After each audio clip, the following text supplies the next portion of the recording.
जन्म से लेकर देह त्याग तक भगवान कृष्ण के जीवन की लगभग हर घटना में कोई सूत्र है। युद्ध भूमि पर दिया गया गीता का उपदेश संसार का श्रेष्ठतम ज्ञान माना जाता है। मैनेजमेंट मास्टर कहे या जगत गुरु, गिरधारी कहे या रणछोड़, भगवान कृष्ण के जितने नाम हैं उतनी कहानियाँ। जीवन जीने के तरीके को अगर किसी ने परिभाषित किया है तो वो कृष्ण है। कर्म से होकर परमात्मा तक जाने वाले मार्ग को उन्हीं ने बताया है। संसार से वैराग्य को सिरे से नकारा, कर्म का कोई विकल्प नहीं, ये सिद्ध किया। कृष्ण कहते हैं, मैं हर हाल में आता हूँ, जब पाप और अत्याचार का अंधकार होता है तब भी, जब प्रेम और भक्ति का उजाला होता है तब भी। दोनों ही परिस्थिति में मेरा आना निश्चित है। वैसे तो कृष्ण का संपूर्ण जीवन ही एक प्रबंधन की किताब है, जिसे सैकड़ों हजारों बार कहा सुना जा चुका है। कुरुक्षेत्र में दो सेनाओं के बीच खड़े होकर भारी तनाव के समय कृष्ण ने अर्जुन को जो ज्ञान दिया वो दुनिया का श्रेष्ठतम ज्ञान है। गीता का जन्म युद्ध के मैदान में दो सेनाओं के बीच हुआ। जीवन की श्रेष्ठतम बातें भारी तनाव और दबाव में ही होती हैं। अगर आप दिमाग को शांत और मन को स्थिर रखने की कोशिश करें तो सबसे बुरी परिस्थितियों में भी आप अपने लिए कुछ बेहतरीन निकाल पाएंगे। ये कृष्ण सिखाते हैं। गीता पढ़ने से पहले अगर इसी बात को समझ लिया जाए तो गीता पढ़ना सफल हुआ। कृष्ण का जीवन ऐसी ही बातों से भरा पड़ा है। जरूरत है नजरिए की। उनका जीवन आपके लिए माइथोलॉजी का एक हिस्सा मात्र भी हो सकता है और आपका पूरा जीवन बदल कर रख देने वाला ज्ञान भी। आवश्यकता है हम उनके जीवन से लेना क्या चाहते हैं। कृष्ण मात्र कथाओं में पढ़ा या सुने जाने वाला पात्र नहीं है, वो चरित्र और व्यवहार में उतारे जाने वाले देवता हैं। कृष्ण से सीखें कैसे जीवन को श्रेष्ठ बनाया जाए। 10 बातें हैं जो अगर व्यवहार में उतार ली जाए तो सफलता निश्चित मिलेगी। नंबर 1, शुरू से अंत तक जीवन संघर्ष ही है। कारागृह में जन्मे कृष्ण पैदा होते ही रात में यमुना पार कर गोकुल ले जाया गया। तीसरे दिन पूतना मारने आ गई। यहाँ से शुरू हुआ संघर्ष। देह त्यागने से पहले द्वारिका डूबने तक रहा। कृष्ण का जीवन कहता है, आप कोई भी हो संसार में आए हैं तो संघर्ष हमेशा रहेगा। मानव जीवन में आकर परमात्मा भी सांसारिक चुनौतियों से बच नहीं सकता। कृष्ण ने कभी किसी बात की शिकायत नहीं की, हर परिस्थिति को जिया और जीता। कृष्ण कहते हैं, परिस्थितियों से भागो मत, उसके सामने डटकर खड़े हो जाओ, क्योंकि कर्म करना ही मानव जीवन का पहला कर्तव्य है। हम कर्मों से ही परेशानियों से जीत सकते हैं। नंबर 2, स्वस्थ शरीर से ही विजय है। कृष्ण का बचपन माखन मिश्री खाते हुए गुजरा। आज भी भोग लगाते हैं हम, लेकिन ये संकेत कुछ और है। आहार अच्छा हो, शुद्ध हो, बल देने वाला हो। बचपन में शरीर को अच्छा आहार मिलेगा तो इंसान युवा होकर वीर बनेगा। शरीर को स्वस्थ रखना है तो बचपन से ध्यान देने की जरूरत है। अपने बच्चों को ऐसा खाना दे जो उनको बल दे, सिर्फ स्वाद के लिए ही ना खिलाएं। तभी वे बड़े होकर स्वयं को और समाज को सही दिशा में ले जा पाएंगे। नंबर 3, पढ़ाई की किताबी ना हो, रचनात्मक हो। कृष्ण ने अपनी शिक्षा मध्य प्रदेश के उज्जैन में संदीपनी ऋषि के आश्रम में रहकर पूरी की थी। कहा जाता है 64 दिनों में उन्होंने 64 कलाओं का ज्ञान हासिल कर लिया था। वैदिक ज्ञान के अलावा उन्होंने कलाएं सीखी। शिक्षा ऐसी ही होनी चाहिए जो हमारे व्यक्तित्व का रचनात्मक विकास करे।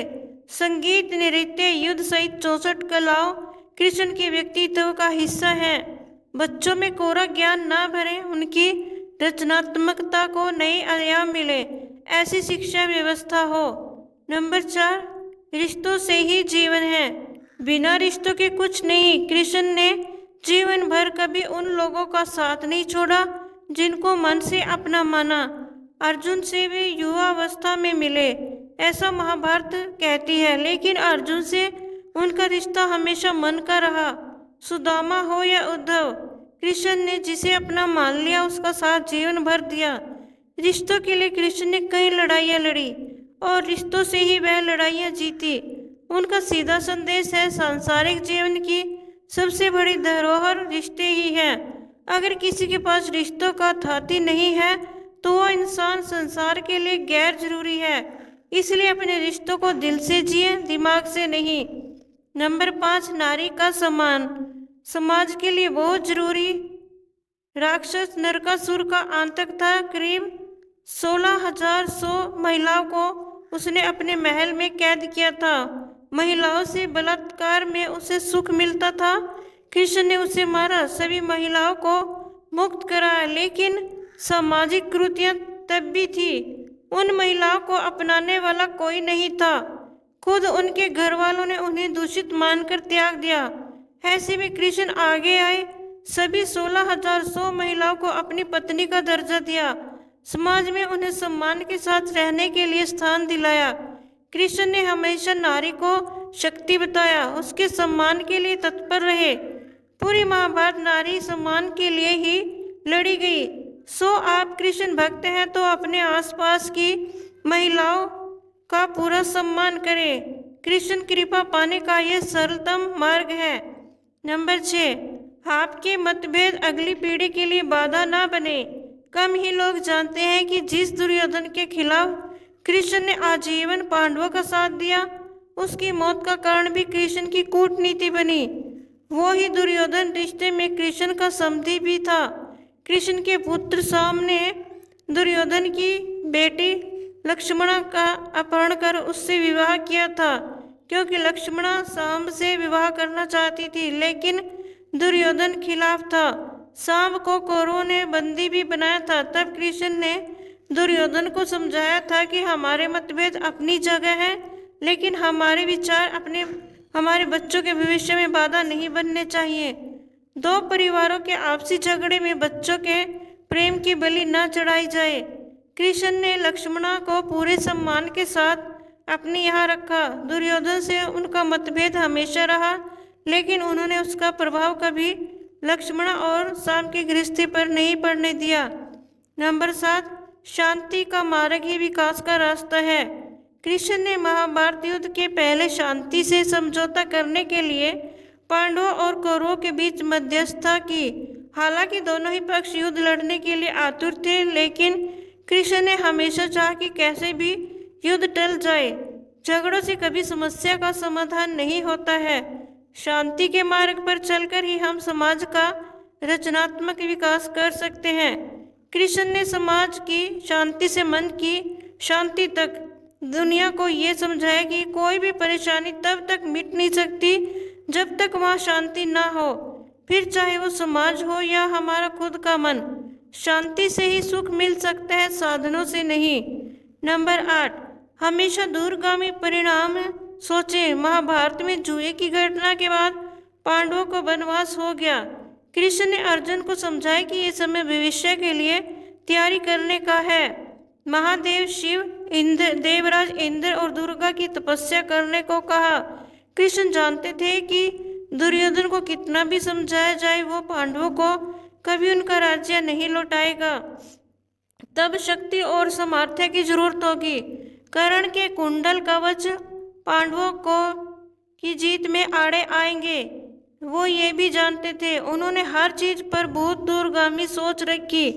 कोई भी फैसला तात्कालिक आवेश में नहीं लिया जाए, हर चीज के लिए आने वाली पीढ़ियों तक का सोचा। यही सोच समाज का निर्माण करती है। नंबर 9, हर परिस्थिति में मन शांत और दिमाग स्थिर रहे। पांडवों के राष्ट्रीय यज्ञ में शिशुपाल कृष्ण को अपशब्द कहता रहा। छोटा भाई था, लेकिन मर्यादाएं तोड़ दी। पूरी सभा चकित थी कि कुछ क्रोधित भी थे, लेकिन कृष्ण शांत थे, मुस्कुरा रहे थे। शांति दूत बनकर गए तो दुर्योधन ने अपमान किया। कृष्ण शांत रहे। अगर हमारा दिमाग स्थिर है, मन शांत है, तभी हम कोई भी सही निर्णय ले पाएंगे। आवेश में हमेशा हादसे होते हैं, ये कृष्ण सिखाते हैं।